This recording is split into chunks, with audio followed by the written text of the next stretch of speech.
Assalamu alaikum dear students. Let's discuss the second enzyme, Alginate Lyase, which is also important for the treatment of cystic fibrosis patients because it clears the mucus which accumulates in the airway passages of the lung. This alginate is being produced by a bacteria, Pseudomonas aeruginosa, whose picture or the colony picture is being shown here.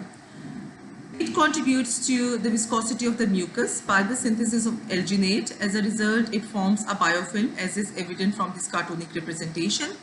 Let me tell you one thing, that once this bacteria gets settled in the lungs of the cystic fibrosis patient, it becomes almost impossible to eliminate it via the use of antibiotics alone, as is evident from the fact which is shown here in the graph. You can see when the antibiotics alone is being given to the patients, the bacterial load remained more than 10 raised to power 6. But when the antibiotics are used in combination with alginate lyase, there is a drastic decrease in the number of the bacteria, showing that the antibiotics are working, and by the day 4 it is almost negligible, indicating the efficacy and success of the antibiotic treatment in this particular case. Now, the alginate which gets formed is made up of two modified monosaccharides which are shown here. One is beta-D-menopyrenourate, which we will designate as M, and the second one is alpha-L-gulopyrenourate, which we will designate as G.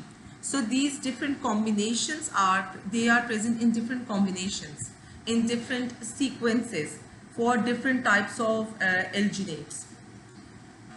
As you can see here, it could be like MMMM followed by the stretch of GGGGs, or it could be the alternative MG, or they could be a pattern of triple M then G, or tetra M and then G.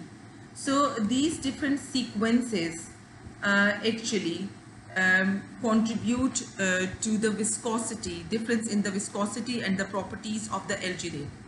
Alginate is produced by different bacterial strains. It is not only produced by the seaweeds, but it is also produced by soil and marine bacteria.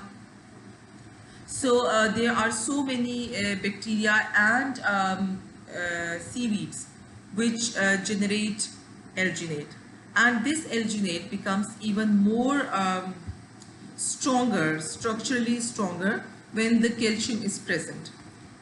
As you can see, it interlinks the chains, and as a result it note that they analyzed the clone DNA fragment from those positive colonies, and they found an ORF, open reading frame, of around 69,000 daltons, or you can say 69 kilodalton molecular mass polypeptides. ORF is being found. So this is how it is. This is the real structure of the gene, where quite a big polypeptide of 69 kilodalton is initially produced. This is how the native protein is. It has a 6 kilodalton portion on the N terminus, then a 40 kilodalton portion, which is the one that lies in bacterial alginate, and followed by 23 kilodalton segment at the C terminus, which lyses seaweed alginate.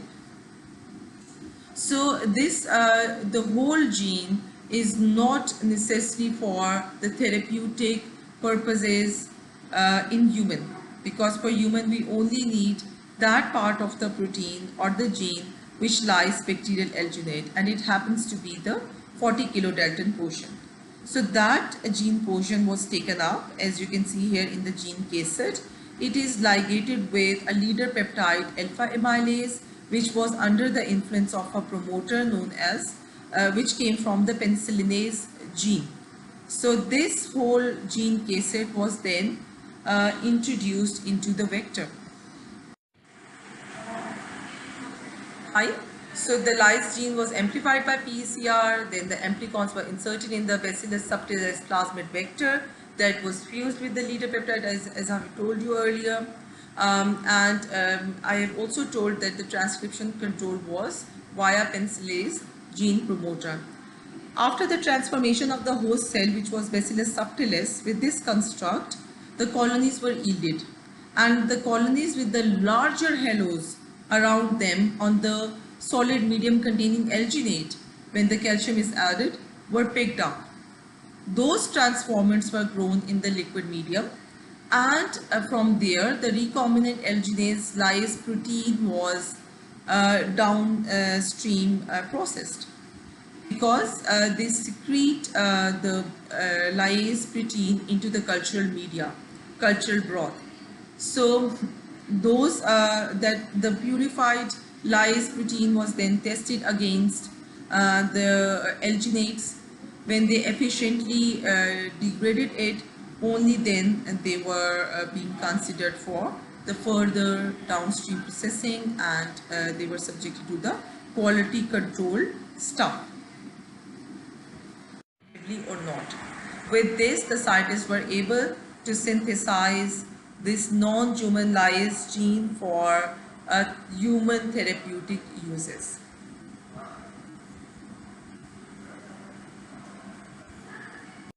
It is doing it